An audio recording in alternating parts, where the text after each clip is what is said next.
위원장이 1박 2일 일정으로 중국을 방문했습니다. 김 위원장의 세 번째 방중으로 시진핑 주석을 만나 미북 회담 결과를 설명하고 향후 대응을 논의할 것으로 보입니다. 한미 군 당국이 8월로 예정된 을지 프리덤 가디언 연습의 모든 계획을 유예하기로 했습니다. 북한의 문제에 대해서는 연합훈련에 대한 유예라는 저희의 조치가 있기 때문에 이에 상응하는 조치가 있을 것으로.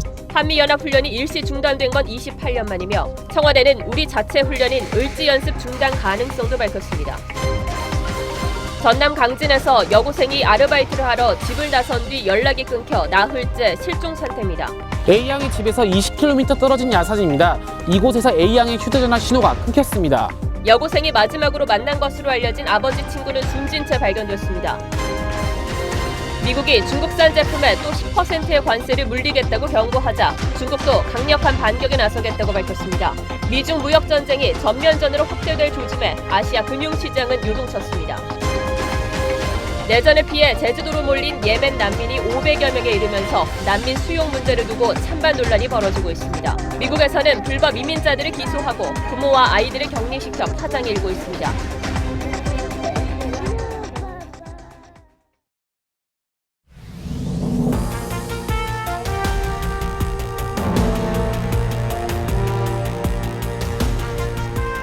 여러분 안녕하십니까? 뉴스9의 신동욱입니다. 북한 김정은 위원장이 오늘 또 중국으로 날아갔습니다. 지난 석 달 동안에 벌써 세 번째 중국을 방문한 겁니다. 미북 정상회담 결과를 시진핑 주석에게 직접 설명하고 두 나라 사이의 연대를 강화하기 위한 대화가 오간 것으로 보이는데 김정은 위원장의 이 광폭 행보가 한반도 문제에 어떤 변수로 작용할지 대단히 의미심장한 움직임인 건 분명해 보입니다. 그래서 오늘 뉴스9은 먼저 이 문제를 심층적으로 다뤄보겠습니다. 이태영 기자가 보도합니다. 중국 베이징 서우드 국제공항 국빈터미널. 무장경찰과 공안들의 철통 감시 속에서 김정은 위원장의 전용차 벤츠 리무진이 지나갑니다. 고급 승용차와 미니버스도 여러 대 보입니다. 지난 3월 베이징 방문 때보다 큰 규모입니다. 김정은 위원장이 오늘 오전 10시쯤 중국을 방문해 국빈 숙소인 중국 갸오이타이로 이동했습니다. 중국 CCTV는 김정은 위원장이 1박 2일 일정으로 중국을 방문했다고 이례적으로 신속하게 보도했습니다. 김 위원장은 도착 이후 중국 인민대회당에서 시진핑 주석과 공식 회동한 것으로 전해집니다. 미북 정상회담 결과를 중국 측에 설명하고 곧 시작될 미북 실무회담에서 중국의 지지와 대응 방안을 논의한 것으로 전해졌습니다. 이 자리에는 북한 측 김영철 노동당 부위원장과 중국 왕이 외교부장 등이 배석한 것으로 알려졌습니다. 在重大问题上的战略沟通，促进地区的和平与稳定。 이번 방문에는 김정은 위원장의 부인 리설주도 동행해서 시진핑 부부를 만난 것으로 전해집니다. 중국 역시 이번 회동을 통해 한반도 문제에서 영향력을 과시하고 북중 관계를 강화하는 계기로 삼을 것이라는 전망입니다. 뉴욕타임스는 김 위원장이 미중 간 무역 전쟁이 고조되는 상황을 틈타 양국의 경쟁을 붙이고 있다고 분석했습니다. TV조선 이태영입니다. 예, 김정은 위원장의 이런 자전 중국 방문에는 다목적 포석이 깔려 있다고 봐야 할 겁니다. 무엇보다 급변하는 남북 미북 관계 속에서 뭔가 안전판이 필요한데 역시 전통적 우방인 중국과 친밀한 관계를 과시하는 것이 가장 효과적인 안전판이 되겠죠. 아울러 중국의 경제적 지원을 통해서 대북 제재를 무력화시키고 미국을 긴장시키는 일석삼조의 포석이 깔려 있는 걸로 보입니다. 이어서 이채연 기자가 보도합니다. 김정은 위원장의 중국 방문은 3월 말 5월 초에 이어 석 달 새 세 번째입니다. 싱가포르를 다녀온 지 일주일 만에 김정은이 직접 또 방중한 것도, 중국 관영 매체가 속보로 이를 공식화한 것도 이례적입니다. 북중 간 밀어를 과시하면서 김정은 위원장의 입장에서는 자신이 연이은 해외 순방을 통해서 외교 분야에 있어서 자신감을 얻었다는 점을 방증하는 것으로 생각합니다. 김정은은 시진핑 주석을 만나 미북 정상회담 협상 내용을 설명하고 미국과의 후속회담 전략을 논의한 것으로 보입니다. 미국 폼페이오 국무장관이 북한을 방문하기 직전 시점마다 김정은은 중국을 방문했습니다. 훈련을 이제 중단하기로 결정하고 이를 통보했기 때문에 공은 북한으로 넘어왔습니다. 그래서 이에 대한 대응 수준을 아마 중국과 논의할 것 같습니다. 핵실험과 한미훈련의 동시 중단을 뜻하는 이른바 쌍중단 등 중국과 북한은 찰떡공조로 자신들의 요구를 관철시켜왔습니다. 중국은 대내적으로 이미 대북 제재를 해제하는 움직임이 포착되고 유엔 안보리 결의를 해제하려는 여론 조성에도 착수했습니다. 김정은이 북중 밀월을 과시하기 위해 장춘 등 역사적 의미가 있는 중국 내 다른 지역을 방문할 것이라는 첩보도 있습니다. TV조선 이채연입니다. 김정은 위원장이 해외로 나갈 때마다 이동 수단도 관심을 끌고 있는데 이번 중국 방문에도 비행기 석 대를 띄웠습니다. 자신의 전용기인 참매 1호 그리고 수행원용 비행기, 전용 승용차를 실은 화물 비행기입니다. 김정우 기자가 설명해드리겠습니다. 북한 김정은 전용기 참매 1호가 중국 베이징 서우두 공항에 들어섰습니다. 구소련제 인류신 62기종을 개조한 걸로 180여 명을 태우고 최장 1000km까지 갈 수 있습니다. 방탄 벤츠 등을 싣는 수송기 인류신 76기종과 안토노프 148기종의 고려항공 특별기가 먼저 도착해 대기했지만 김정은은 참매 1호에서 내린 것으로 전해졌습니다. 안토노프 전용기는 김정은이 과거 직접 조종관을 잡아봤던 중소형 기종으로 주로 국내 시찰에 쓰였습니다. 내가 직접 비행기를 타보아야 비행사들에게 언제나 비행 항로에 최고 사령관이 함께 있다는 마음을 심어주고 김정은이 타는 1호 비행기와 수행원들을 태운 2호기, 각종 화물을 실은 수송기 등 비행기 석 대가 동시에 이동하는 장면이 이번에도 재현된 셈입니다. 지난주 싱가포르에 갈 땐 중국 전세기 한 대와 고려항공 비행기 2대가 동원됐습니다. 김정일 때 있었던 그런 비행 공포증이 없고 비행기를 좋아한다는 의미도 있지만 실용적으로 변했다는 점이 좀 이채로운 것 같고요. 김정은은 첫 방중 땐 아버지 김정일처럼 열차를 이용했고 두 번째 다롄 방문 때부터 전용기를 이용하고 있습니다. TV조선 김종우입니다. 이렇게 되면서 미국의 발걸음도 빨라지고 있습니다. 폼페이오 국무장관이 곧 북한을 방문해서 비핵화와 관련한 구체적인 논의에 착수하겠다고 밝혔습니다. 비핵화를 대가로 평화 체제를 구축하고 북한의 체제 안전을 보장하기 위한 방안도 논의될 걸로 보입니다. 보도에 유지현 기자입니다. 폼페이오 미 국무장관이 비핵화 후속 협상을 위해 곧 방북할 뜻을 밝혔습니다. There's a lot of work between here and there. My team is already doing it. I'll likely travel back before too terribly long. 김 위원장이 완전한 비핵화를 약속했다며 무기 시스템뿐 아니라 모든 것이 비핵화 대상이라고 강조했습니다. 핵과 미사일뿐 아니라 핵물질과 시설까지 모두 포함될 것임을 시사한 겁니다. 그 대가로 트럼프 대통령은 김 위원장이 필요로 하는 안전 보장을 제공하기로 약속했다고 말했습니다. 그러면서 정전 협정을 언급했습니다. In return for that, the president has committed to making sure that we alter the armistice agreement, provide the security assurances that Chairman Kim needs. 북한 체제 보장 방안의 일환으로 종전 선언에 이어 정전 협정을 평화 협정으로 전환하겠다는 뜻을 시사한 것으로 파악됩니다. 아울러 북한에 제공할 경제 보상을 설명하면서 성공 사례로 마셜 플랜을 직접 언급해 눈길을 끌었습니다. TV조선 유지현입니다. 한미가 오는 8월로 예정된 한미 연합 군사훈련 을지 프리덤 가디언 연습을 일시 중단하기로 결정했습니다. 한미 연합훈련이 중단되는 건 24년 만의 일인데 청와대는 여기에 더해서 정부 부처 차원의 전시 대비 훈련인 을지 연습도 중단하는 것을 검토하고 있습니다. 신정훈 기자가 보도합니다. 미북 정상회담 일주일 만에 한미 군 당국이 을지 프리덤 가디언 연습 중단을 발표했습니다. 북한의 비핵화 의지가 확인되지 않으면 즉각 재개한다는 뜻에서 중단 대신 유예라고 표현했습니다. 8월에 실시하려고 했던 방어적 성격의 프리덤 가디언 군사 연습의 모든 계획 활동을 유예하기로 결정했다고 말씀을 드렸고 한미 연합훈련 중단은 1994년 제네바 합의로 팀 스피릿 훈련이 중단된 뒤 24년 만입니다.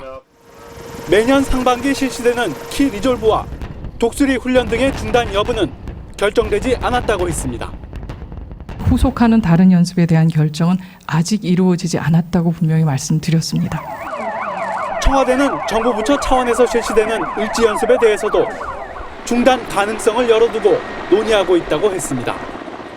을지 프리덤 가디언은 한미 간 연합 군사 훈련인 프리덤 가디언과 정부 기관의 전시 대비 훈련인 을지 연습으로 구분됩니다. 이번 유예 결정으로 북한도 미사일 엔진 시험장 폐기 등 상응 조치에 나설 가능성이 있습니다. 하지만 북한의 실질적 비핵화 조치가 이루어지지 않고 있는 상황에서 방위 태세가 약해질 수 있다는 우려도 나옵니다. TV조선 신정훈입니다. 한미 양국은 북한의 위협에 대비해 다양한 연합훈련을 실시하고 있습니다. 우선 봄이죠. 3월에는 키 리저브 훈련과 이 독수리 훈련이 열립니다. 파종기 민간인 피해를 최소화하기 위해서 일찌감치 열리는 편이죠. 양국 공군은 독수리 훈련의 일환으로 맥스 썬더 훈련을 실시하는데 올해는 5월에 이 훈련이 별도로 실시되었습니다. 이 훈련을 문제 삼아서 북한이 고위급 회담을 거부하기도 했었죠. 그리고 8월에는 한미 연합 군사 훈련인 프리덤 가디언과 정부 부처가 중심이 되는 을지 연습이 있습니다. 이 다양한 훈련들이 어떤 차이가 있는지 안형영 기자가 정리해드리겠습니다. 3월 키 리졸브 연습은 컴퓨터로 하는 일종의 워게임입니다. 2주 동안 진행되는데 1부는 북한 공격에 대한 방어와 반격, 2부는 북한 안정화 작전으로 이루어집니다. 독수리 훈련은 3월부터 2달 동안 진행하는 야외 기동 훈련입니다. 미국은 전략무기인 폭격기와 스텔스 전투기, 항공모함 등을 대거 한반도에 전개합니다. 독수리 훈련 기간에 한미 공군은 적군과 아군으로 나눠 공중전을 펼치는 맥스 썬더를 실시합니다. 올해는 남북 정상회담 때문에 5월에 별도로 열렸습니다. 조선반도 정세 흐름에 역행하는 고의적인 군사적 도발이다. 한미가 유예 결정을 내린 프리덤 가디언 연습은 2주 동안 컴퓨터상에서 가상으로 진행되는 워게임입니다. 첫째 주에는 정부 부처의 전시 대응 절차를 점검하는 도상훈련인 을지 연습도 함께 열립니다. 두 훈련을 합쳐 을지 프리덤 가디언 UFG라고 부릅니다. 한미는 북한이 핵사찰을 수용한 1992년을 제외하고는 사실상 훈련을 빼놓지 않았습니다. 훈련 중단은 한미연합훈련을 도발로 보는 북한 주장을 수용하는 측면도 있습니다. But we'll be saving a tremendous amount of money. Plus, I think it's very provocative. 주한미군 철수 논란으로 이어지는 단초가 될 수도 있습니다. 방위태세 약화는 불가피합니다. 코리 가드너 미 상원 동아태 소위원장은 한미훈련은 동맹인 한국과 평화적으로 진행한 합법적인 훈련이라며 훈련 중단 결정을 비판했습니다. TV조선 안영영입니다. 한미 양국이 연합훈련을 중단하기로 결정하면서 과연 여기까지겠는가 하는 얘기들이 나오기 시작했습니다. 그도 그럴 것이 트럼프 대통령이 그동안 수차례 비용 문제를 언급해가며 주한미군 철수를 시사하는 발언을 해왔기 때문이죠. 오늘은 강동원 기자와 함께 이 문제를 좀 따져보겠습니다. 자, 강 기자. 예. 트럼프 대통령은 그동안 한국이 안보 무임승차를 하고 있다 이런 식으로 늘 말하지 않았습니까? 예. 그런데 우리도 사실은 돈을 많이 내고 있죠. 예, 그렇습니다. 주한미군 주둔 비용은 연간 약 2조 원으로 추산되는데요. 현재 우리 정부는 이 중에 42%인 9,602억 원을 부담하고 있습니다. 하지만 여기에는 주한미군 지휘협정 소파에 명시되어 있는 이 기지 건설 비용과 토지 임대료 등이 빠져 있습니다. 지난달 월스트리트 저널은 이 비용까지 더하면 이 사실상 한국의 방위비 분담률은 80%까지 올라간다고 이야기하기도 했습니다. 예, 그러니까 부대를 운영하는 직접 비용 말고 임대료 이런 것까지 다 포함하면 80%까지 된다 이런 얘기인데 예. 이 수치를 미국의 다른 동맹국들과 비교하면 어떻습니까? 예, 우리나라가 결코 적은 돈을 내는 것이 아닙니다. 이 국내 총생산 GDP 대비 지원 규모를 보면요, 이 한국의 일본의 약 2.6배이고 이 국방비 대비 지원 규모도 역시나 한국이 더 높습니다. 독일은요, 한국과 일본에 비해 분담률 비율부터 훨씬 낮습니다. 자, 그런데 미국 내에서는 주한미군을 한국에 그대로 두는 게 더 경제적이다 이런 얘기도 있다는데 그건 왜 그렇습니까? 예, 이 트럼프 대통령은 지난 13일 언론 인터뷰에서 이 주한미군에 대해서 언젠가 미국 본토로 귀환시키기 원한다 이렇게 이야기했습니다. 그런데 이 주한미군을 철수시키면 2만 명이 넘는 군인들을 해고할 수는 없기 때문에 미국 본토로 기지를 세워야 합니다. 이 로렌스 코브 전 미국 국방부 차관보는 지난 14일 인터뷰에서 이 주한미군을 귀환시키면 그들을 위한 시설을 짓는 등 이 미국이 치러야 할 비용은 더 커진다 이렇게 지적했습니다. 빈센트 브룩스 주한미군 사령관도 지난 2016년 4월에 미군이 미국 본토에 재정착하는 것보다 한국에 있는 것이 절대적으로 저렴하다 이렇게 보고한 바도 있습니다. 주한미군이 한국 방어의 목적도 있지만 중국과 러시아 견제 등 동북아 전략에 따른 군사적 기능을 수행하는 측면도 있습니다. 때문에 트럼프 대통령이 주한미군에서 돈을 잃고 있다 이렇게 한 발언은 타당성이 떨어진다는 지적입니다. 자, 그럼 강 기자가 얘기한 것을 종합해 보면 트럼프 대통령의 발언은 엄포일 뿐이고 실제로 단기간 안에 주한미군이 철수할 가능성은 별로 없다 이렇게 봐야 할까요? 예, 맞습니다. 북한이 비핵화를 단계적으로 진행할 경우 혹시나 주한미군의 철수를 요구할 수도 있는데 현재까지는 그럴 것 같지는 않습니다. 2000년 남북 정상회담 당시 김정일 국방위원장이 조선반도의 평화를 위해 미군이 와 있는 것이 좋다 이렇게 이야기한 것으로 알려져 있으며 김정은 위원장도 남북 그리고 미북 정상회담에서 주한미군의 철수나 감축을 일체 요청하지 않은 것으로 알려졌습니다. 게다가 주한미군 철수는 트럼프 대통령 단독으로 결정을 내릴 수 있는 사안도 아닙니다.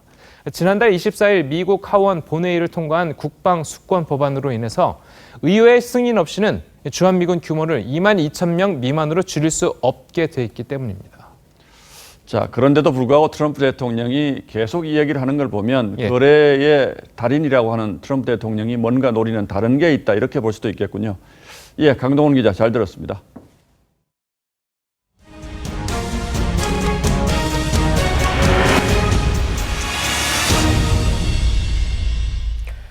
네, 전남 강진에서 한 여고생이 실종됐습니다. 아르바이트를 소개해준다는 아버지 친구를 만나러 나갔는데 나흘이 되도록 행방이 묘연합니다. 그런데 이 아버지 친구가 숨진 채 발견됐습니다. 오선열 기자입니다. 한 남성이 집 뒷문으로 급히 도망갑니다. 51살 김모 씨입니다. 실종된 16살 A양의 어머니가 찾아오자 달아나는 모습입니다. A양은 실종 당일 김 씨를 만나 아르바이트를 하러 간다며 친구에게 메시지를 남겼습니다. 김 씨는 A양의 아버지와 친구 사이였습니다. 돈 많이 받는 알바시 주겠다고 이렇게 꼬셨다냐 그러고 하니까 내일 몇 시? 힘들어서 만나자고. 하지만 그게 마지막이었습니다. A양 휴대전화 신호는 16일 오후 4시 24분쯤 집에서 20km 떨어진 야산에서 끊겼습니다. 당일 밤 어머니가 김 씨를 찾아갔지만 달아나는 바람에 만나지 못했습니다. 김 씨는 다음 날 새벽 집 근처 공사장에서 스스로 목숨을 끊은 채 발견됐습니다. 경찰은 김 씨의 수상한 행적을 확인했습니다. 김 씨가 몰던 승용차는 실종 당일 이곳 산속으로 들어간 뒤 2시간 반 뒤에 빠져나왔습니다. 야산에서 나오자마자 집 마당에서 세차도 했습니다. 하지만 김 씨 휴대전화에는 A양과 연락한 흔적은 없었습니다. 만났을 것이라고는 추정이 되는데 두 사람이 같이 있거나 차를 타거나 뭐 이런 영상 확보가 안 됐습니다. 경찰은 A양의 휴대전화 신호가 끊긴 야산 일대를 정밀 수색하고 있습니다. TV조선 오선열입니다. 하루 평균 20만 명이 접속하는 국내 최대 음란 사이트가 적발됐습니다. 얼마 전 문제가 됐던 스튜디오 비공개 촬영 사진을 집중적으로 유포했습니다. 특히 불법 유출 사진을 삭제해주는 이른바 디지털 장의사와도 연결돼 있었습니다. 하동원 기자가 보도합니다. 경찰이 한 오피스텔에 들이닥칩니다. 가방에서 음란물이 담긴 USB와 현금 다발이 나옵니다.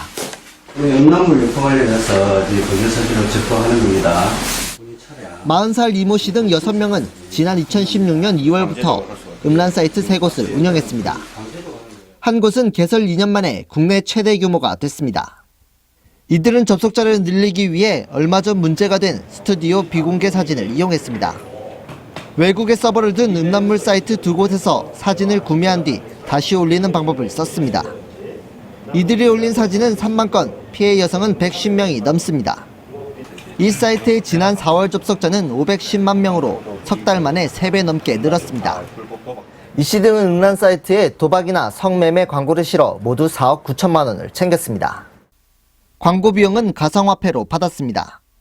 광고주들과 연락하면서 암호화폐를 통해서 광고 비용을 받아 가로채는 그런 치밀함을 보였습니다. 이씨 등과 짜고 불법 유출 사진 삭제 광고를 낸 디지털 장의사 36살 박모 씨도 경찰에 붙잡혔습니다. 박 씨는 피해 여성 10명에게 최대 200만 원씩을 받은 것으로 드러났습니다. TV조선 하동훈입니다. 독성이 강한 침을 쏘는 붉은 불개미가 평택항에서 무더기로 발견되었습니다. 물린 후유증이 심할 경우 사망에 이를 수도 있어서 살인개미로도 불리는데요. 당국이 비상대응에 나섰습니다. 장동욱 기자가 취재했습니다. 파헤쳐진 야적장 바닥에 연신 약을 뿌리고 뜨거운 물도 붓습니다. 꼼꼼히 다시 한번 확인합니다. 붉은 불개미 떼가 발견된 건 어제 오후 평택항 컨테이너 야적장입니다. 처음엔 20여 마리였는데 합동조사단이 오늘 정밀조사를 했더니 700여 마리가 추가로 나왔습니다. 컨테이너를 통해서 유입된 개미가 바닥으로 떨어졌을 가능성이 상당히 많이 있습니다. 당국은 컨테이너도 일일이 소독해 내보내고 있습니다. 지난해 9월 부산 감만부두에서 처음 발견된 붉은 불개미는 지난 2월에 잇따라 발견돼 이번이 벌써 4번째입니다. 남아메리카에 서식하는 붉은 불개미는 세계자연보호연맹이 지정한 100대 악성 침입 외래종입니다. 번식력이 높고 독성이 강해 침에 찔리면 심한 통증을 느끼고 노약자와 어린이는 사망에 이르기도 합니다. 우리 몸에서 항체를 형성할 수 없기 때문에 우리 사람들한테 또 치명적일 수 있는 거죠. 환자들한테는 쏘였을 때 사망에 이를 수 있는. 당국은 붉은 불개미의 상륙을 아예 막는 박멸 작업에 총력을 기울이고 주요 항구를 중심으로 예방과 감시 활동에 더욱 집중할 계획입니다. TV조선 장동욱입니다. 검찰이 오늘 고용노동부를 전격 압수수색했습니다. 이명박 정부 당시 양대 노총을 견제하기 위해 국정원이 제3노조 설립에 관여했고 또 그 당시 고용노동부 고위 간부가 도움을 준 정황을 포착했습니다. 박경준 기자입니다. 정부 세종청사로 급파된 검사와 수사관들이 가장 먼저 찾은 곳은 노동조합 주무부서인 고용노동부 노사협력과였습니다. 이명박 정부 당시 노사정책 관련 노동조합 문건과 하드디스크를 확보하기 위해서입니다. 검찰은 2011년 당시 민주노총과 한국노총의 대항마로 제3노조인 국민노총이 출범하게 된 과정에 국정원이 개입한 정황을 포착한 것으로 전해집니다. 국정원 적폐청산 TF도 국민노총 설립 당시 국정원이 업대 불법 자금을 지원한 단서를 확인해 검찰에 넘긴 것으로 알려졌습니다. 검찰은 이 과정에 이채필 당시 고용부 장관과 이동걸 정책보좌관이 관여한 단서를 포착해 이날 압수수색 대상에 포함시킨 것으로 알려졌습니다. 검찰은 컴퓨터 하드디스크 등 확보된 자료를 분석한 뒤 관련자 소환 조사를 벌일 계획입니다. 국정원 개입이 사실로 드러날 경우 현재 구속 수감 중인 원세훈 당시 국정원장에게 새로운 혐의가 적용돼 추가 기소로 이어질 가능성도 있습니다. TV조선 박경주입니다. 서울 지하철 역사 곳곳에 넉 달째 흉물로 방치된 한 기계가 있습니다. 휴대전화를 충전하거나 보조 배터리를 대여해 주는 건데요. 처음에는 좋은 호응을 얻더니 2년도 못 가 이 서비스가 갑자기 중단됐습니다. 어떻게 된 일인지 장윤정 기자가 취재했습니다. 지하철 개찰구 앞에 서 있는 커다란 기기. 스마트폰을 충전하거나 보조 배터리를 대여하는 일명 해피스팟입니다. 사용 불가, 철거 예정이란 안내문만 넉 달째 붙어 있습니다. 또 다른 지하철역. 유동인구가 많은 환승통로에 무용지물이 된 배터리 충전 대여기가 떡하니 놓여 있습니다. 서비스 중단을 알리는 안내문이 붙어 있고 이렇게 휴대폰을 꽂아도 충전도 되지 않습니다. 서울교통공사는 재작년 한 민간업체와 함께 152개 역사에 해피스팟을 설치했습니다. 충전 중에 동영상 광고를 보도록 하면 운영비와 수익을 낼 수 있다고 본 것. 한때 이용자가 10만 명을 넘으며 인기를 끈 것도 잠시. 광고 수익이 예상치를 밑돌자 유지 비용을 감당하지 못한 업체가 지난 2월 서비스를 전면 중단했습니다. 보조 배터리가 이제 사람들에게는 너무 대중화되어 있기 때문에 사용하지 않았던 것 같고. 하지만 교통공사도 해당 업체도 역사 152곳에 서 있는 기기를 그냥 두고 보고만 있습니다. 일단 소유권은 업체한테 있기 때문에 공사가 임의로 강제 철거를 했을 때 문제 소지가 있어요. 공사와 업체가 책임을 놓고 법적 공방을 벌이는 가운데 역사 내 자리만 차지하는 흉물이 돼버렸습니다. TV조선 장윤정입니다. 김성태 대표 권한대행의 당 해체 발언 이후에 자유한국당 내부 분위기가 심상치 않습니다. 심각한 당내 계파 갈등을 암시하는 한 초선 의원의 휴대전화 문자까지 공개되면서 분위기가 흉흉한 걸 넘어서 일전 불사의 상황으로 치닫고 있습니다. 조덕현 기자가 취재했습니다. 한국당 혁신 논의를 위해 열린 초선 의원 모임. 5분 뒤에 시작할 수 있도록 하겠습니다.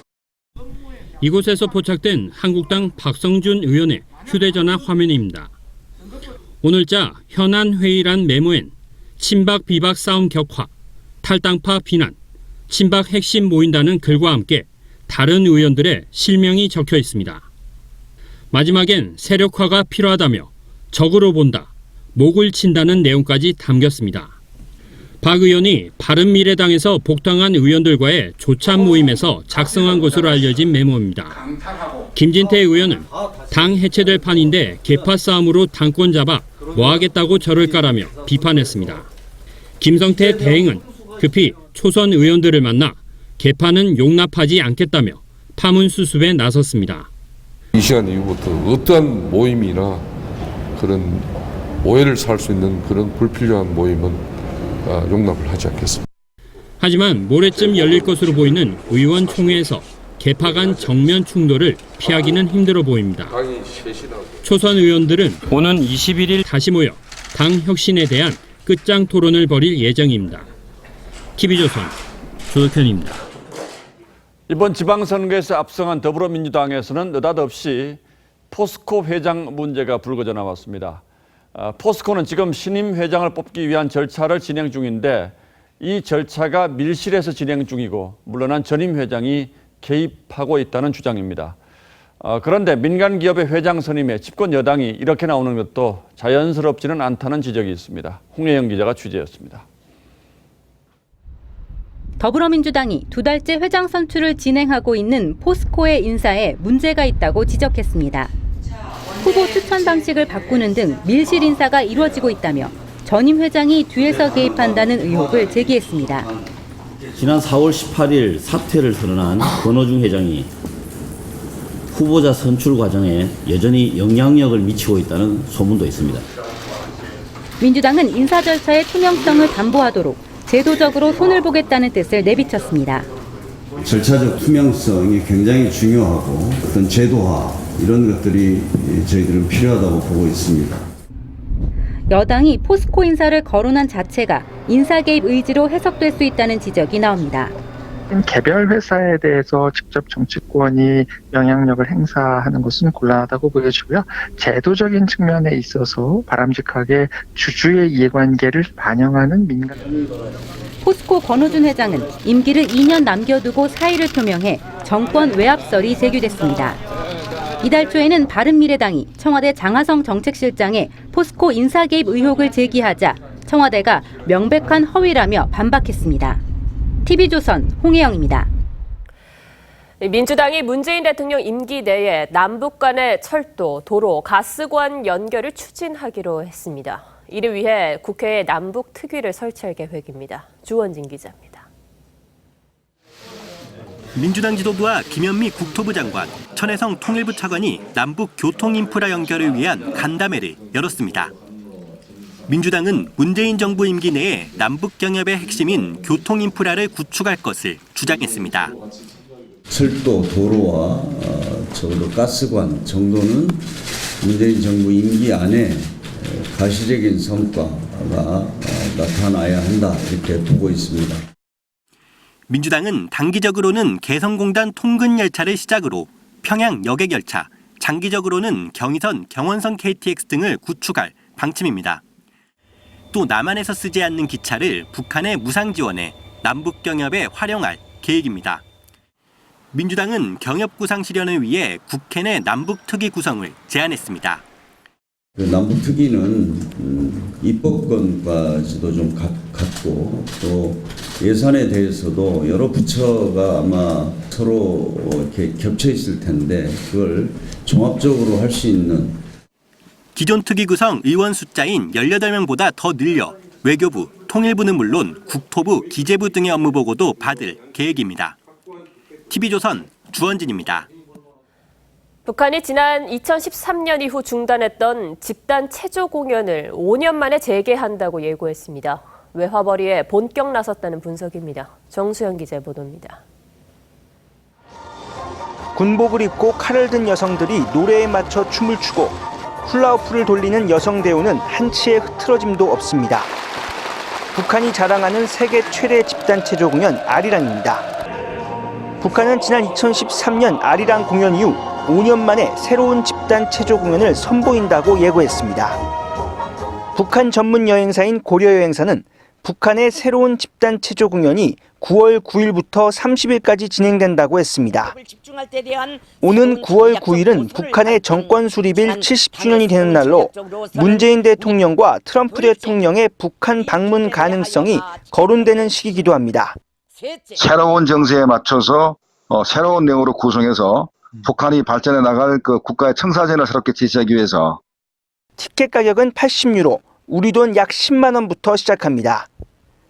여행사는 체조 공연과 연계한 관광 상품도 소개했는데 가장 비싼 상품은 21박짜리 프로그램으로 500만 원이 넘습니다.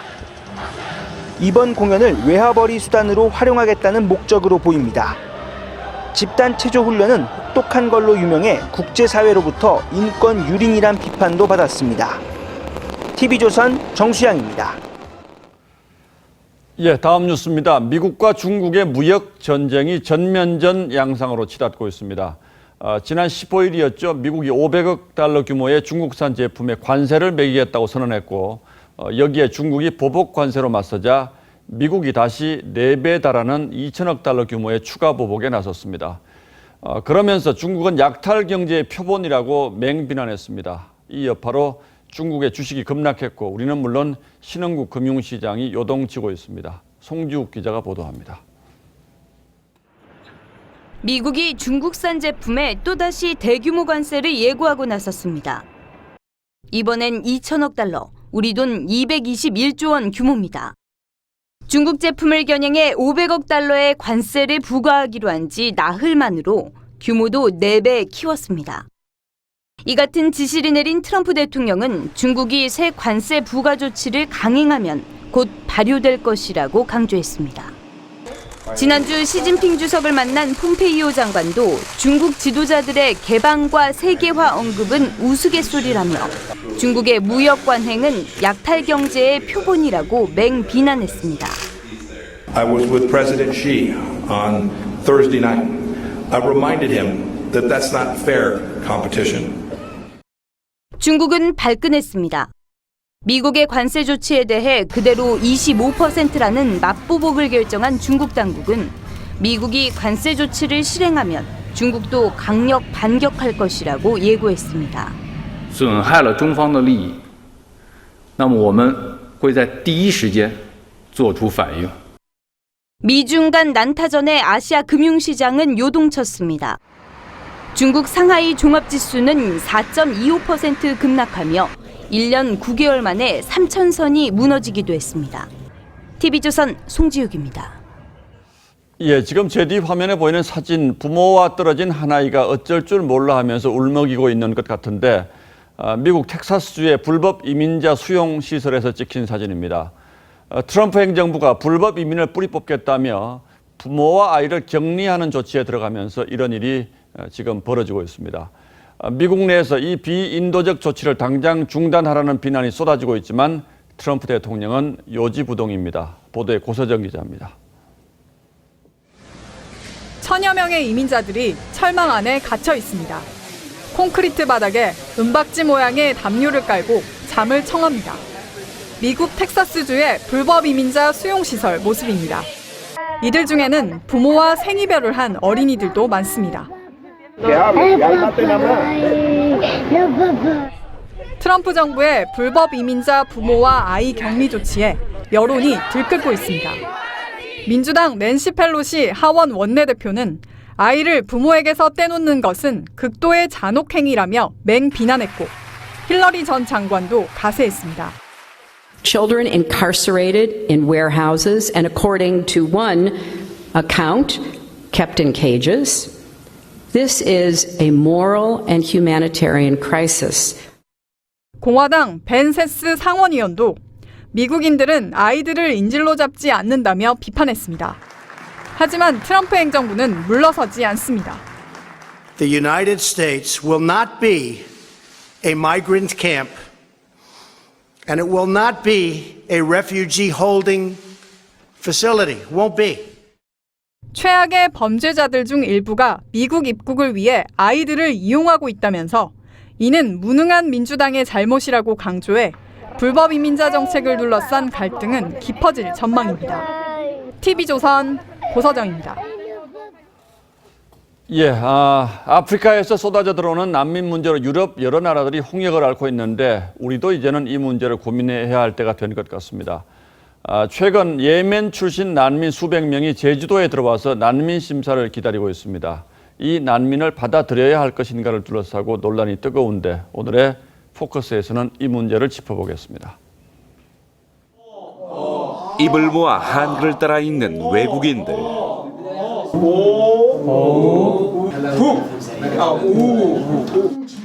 내전을 피해 제주에 들어온 예멘인들입니다. 말레이시아에 머물다 체류 현장이 막히자 30일간 무비자 체류가 가능한 제주를 선택한 것으로 보입니다. 올 들어 제주에 들어온 예멘인은 561명. 이 가운데 549명이 난민 신청을 했습니다. 지난해 42명에서 반년 만에 12배 넘게 증가한 겁니다. 온라인상에는 벌써부터 범죄와 테러, 재정 부담 등 각종 부작용을 우려하는 글들이 올라오고 있습니다. 난민 수용을 거부해달라는 청와대 국민청원에도 25만 명 넘게 동의했습니다. 난민 629명이 타고 있는 난민 구조선. 스페인 정부가 이들을 받기로 하면서 난민들은 한숨을 돌렸습니다. What do you think to go to Spain? I feel very happy. Very happy. Are you more happy? Yes. Okay. Good. Very good. Very good. 하지만 앞서 이탈리아와 몰타가 입항을 거부하면서 난민 구조선은 일주일 동안 지중해를 떠돌아야 했습니다. 마크롱 프랑스 대통령은 입항을 거부한 이탈리아에 무책임하고 냉소적이라고 비판했는데 프랑스는 좀 다를까요? 이른 아침 중장비가 강 주변에 있는 텐트들을 밀어냅니다. 마크롱은 집권 뒤 잇따라 파리에 있는 난민촌을 철거해 왔습니다. L'Angleterre, c'est très difficile cette situation. S'ils ne donnent pas des papiers, ils sont toujours restés dans la rue. Mais je crois ça ne change pas. 난민의 어머니라 불리는 메르켈 총리의 독일 역시 상황이 녹록치 않습니다. 14살 독일 소녀를 살해한 혐의로 체포되는 이 남성. 이라크 출신 이민자로 난민주의가 거부되자 범행을 저지른 것으로 드러났습니다. 반난민 정서에 불이 붙으며 난민 정책을 놓고 독일 연정까지 붕괴될 위기에 처했습니다. Ich denke, der Mord hätte vermieden werden können, wenn dieser junge Mann nicht ins Land reingelassen worden wäre. 시내 한가운데 미사일이 떨어지고 불꽃이 일어납니다.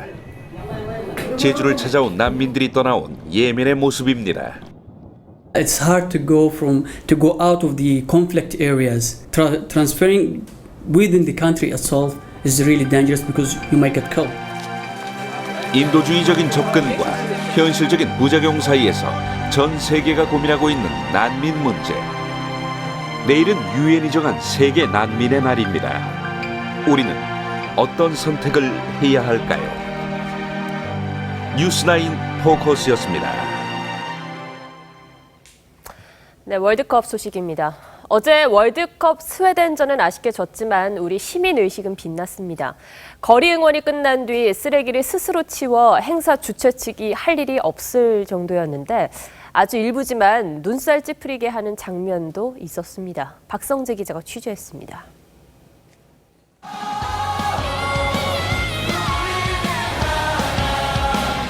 대표팀 첫 경기가 아쉬운 패배로 끝나자 3-3-5 자리를 뜨는 서울광장 붉은 악마들. 그런데 약속이나 한 듯 모두 주변 쓰레기를 담기 시작합니다. 마치 한 마음으로 정리하고 이제 다른 본보기가 되도록 하는 것이 중요하다. 3만 명이 모인 영동대로 상황도 마찬가지입니다. 모두 먹고 마신 쓰레기를 집으로 되가져갑니다. 서울에서 대규모 거리 응원이 벌어진 세 곳 모두 30분 만에 말끔히 치워졌습니다.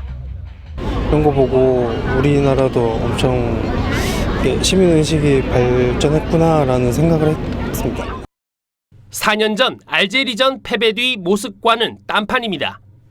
덕분에 행사 주최 측이 예상한 뒷정리 인력과 시간도 절반으로 줄었습니다. 시민분들의 문화의식이 좀 많이 개선돼서 한층 좀 저희가 청소 뒷정리하는데 편안하게 진행을 할 수 있는 것 같습니다. 대체로 질서 정연했지만 간간히 쓰레기를 쌓아두거나 구석진 곳에 술병을 버리는 모습, 또 금연구역에서 담배를 피우는 시민도 눈에 띄었습니다. 다음 거리 응원은 24일 멕시코전입니다. 다소 미흡했던 시민의식도 그때는 개선될 수 있길 기대해봅니다. TV조선 박성재입니다.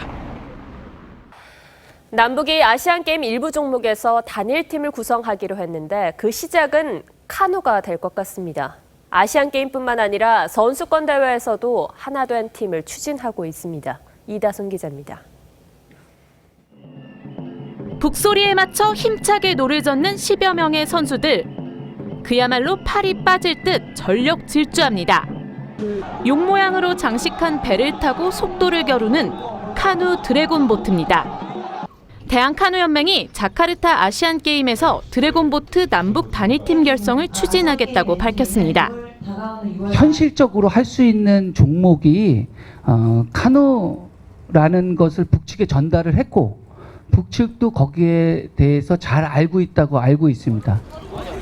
남북 각각 16명을 5종목에 출전시킬 예정인데 우리 측 선수 구성은 지난주 확정돼 이미 맹훈련에 돌입했습니다. 북한 카누연맹은 아시아에서 두 번째로 오래된 역사를 가지고 있는 만큼 경쟁력도 있습니다. 하나가 돼서 열심히 해서 최선을 다해서 자카르타 18회 아시아 경기대회에서 금빛 물살을 가를 예정입니다. 단순 이벤트에 그치지 않고 오는 9월 미국에서 열리는 세계 선수권 대회 출전도 추진하겠다고 했습니다. 미북 정상회담 이후 북한 선수들이 처음으로 미국 땅을 밟는 세계 평화의 장을 만들겠다는 각오입니다. 트럼프는 분명히 비자 결정을 해줄 거고 북한도 그 평화에 대한 그 적극적인 게 있기 때문에 꼭 나갈 거라고 함께 갈 거라고 생각합니다. 국제카누연맹은 다음 달 북한을 방문해 남북 단일팀 결성에 대해 협의할 예정입니다. TV조선 이다솜입니다.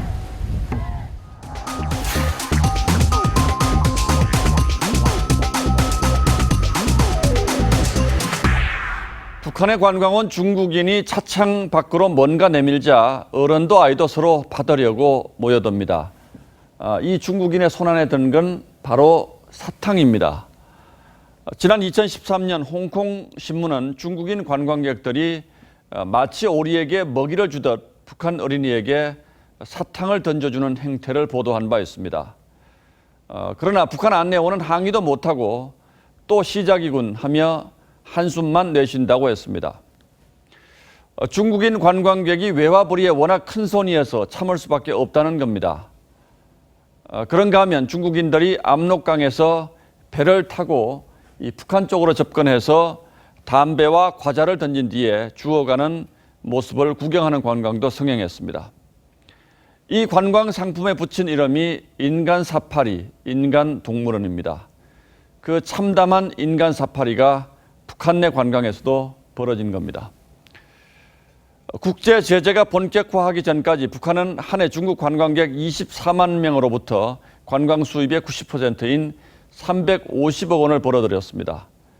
돈줄이 마를 대로 마른 북한에겐 생명선이나 다름없었지만 작년 말 중국이 제재 조치 하나로 이 관광을 막아버렸죠. 그런데 최근 중국의 북한 단체 관광 제한이 풀리면서 평양 직항 전세기 관광까지 등장했다는 소식입니다. 사드 보복 수단이었던 한국 단체 관광의 제한이 대부분 지속되고 있는 것과는 대조적인 모습입니다. 북중 사이에 수출입 금지 품목의 반출입이 크게 늘었다는 보도도 나왔습니다. 뉴욕타임스는 북한 접경지대 의류 공장들에서 북한 노동자 고용이 이렇게 증가하고 있다고 전했습니다.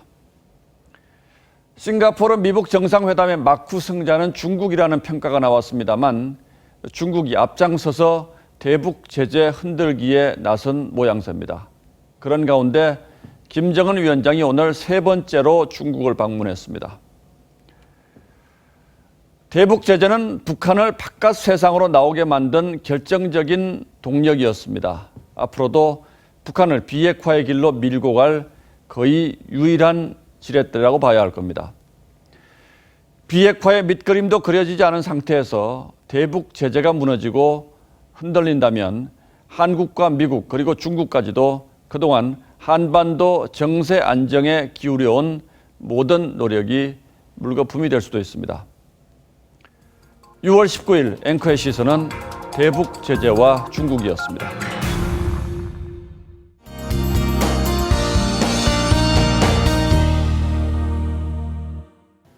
네, 한낮 햇살이 뜨겁습니다. 내일은 오늘보다 기온이 더 올라 곳곳이 30도 내외를 보이겠고요. 자외선 지수도 역시 높겠습니다. 제주는 밤사이 장맛비가 내리겠는데요. 이 장마전선은 내일 남하했다가 다음 주 다시 남부 지방까지 북상할 것으로 보입니다. 내일은 전국이 맑은 하늘 예상됩니다. 자외선 차단에 신경 쓰시면 되겠고요. 아침 최저 기온은 서울이 19도, 대전이 20도로 시작을 하겠고요. 낮 최고 기온 광주 30도, 대구가 31도까지 오르겠습니다. 동해안 지역은 비교적 선선합니다. 동해 25도, 울진 24도를 보이겠습니다. 미세먼지 농도는 전국이 보통 수준 예상되고 있습니다. 이번 주말에는 전국이 맑겠고요. 주중보다 조금 더 더운 날씨 예상되고 있습니다. 날씨였습니다. 청와대와 여당이 선거 결과에 환호하고 야당은 자신들의 정치적 미래를 걱정하느라 정신이 없습니다. 그러나 정작 미중 무역 전쟁에 주가의 환율에 근로시간 단축에 우리의 삶을 좌우할 이 중요한 문제들에 대해서는 정부와 정치권이 과연 어떤 걱정을 하고 있는지 궁금해하는 국민들이 너무나 많습니다. 뉴스나인 마칩니다. 고맙습니다.